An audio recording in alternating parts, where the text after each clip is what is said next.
بردوامه و پنگاوت باش وینه پیش و ام همی جدی نبود هندی کو پروسه بتسر بیشتر قناق دو ماهی که بسر لازم قناق ها پیمانه گلیه و نبود کساک سازی با خاوی به هواشی برای ودی از باور ناکم ها پیمانه گلیه هبت پروسه که رنگه زور مادنه و ما پیوسی به هی نه ام همی جدی نبود هندی کو بیاین قناقا دو ماهی که یا کاک عبدالخالق إذا كان پشتیوانیەک لە دوای بڕیارەکەی سەرۆک بارزانانی یەکەم هێزی فەرماندەی بکە خرانە سەر وەزارەت پێشمەرگەوە تەواوی چەکەکانیانەوە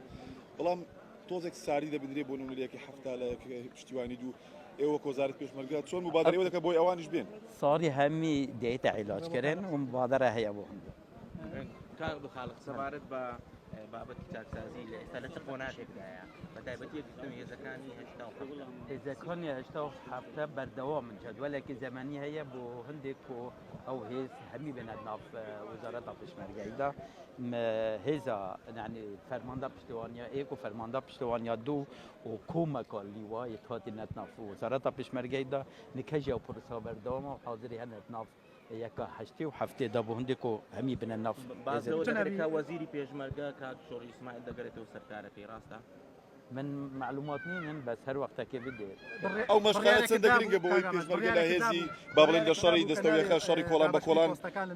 ام بيجين وزارة بشمركة وزارة كردستانية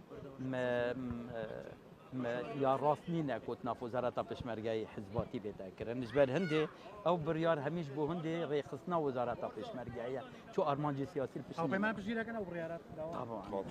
کاک عبدالخالق او پیمان هزا پشتوانیا يعني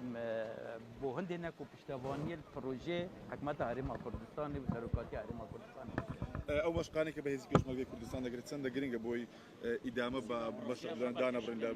شەڕ و با بڵێن مەشقکردن و تەقلکردن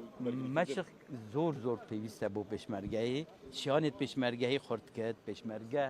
هشیارتر لێ تێت پێشمەرگە شێت ڕۆژێت سەختدا باشتر بەڕەوانیش خوب کرد و شەڕی باشتر پێش بێخت بۆ سەرفرازیە بەڵێ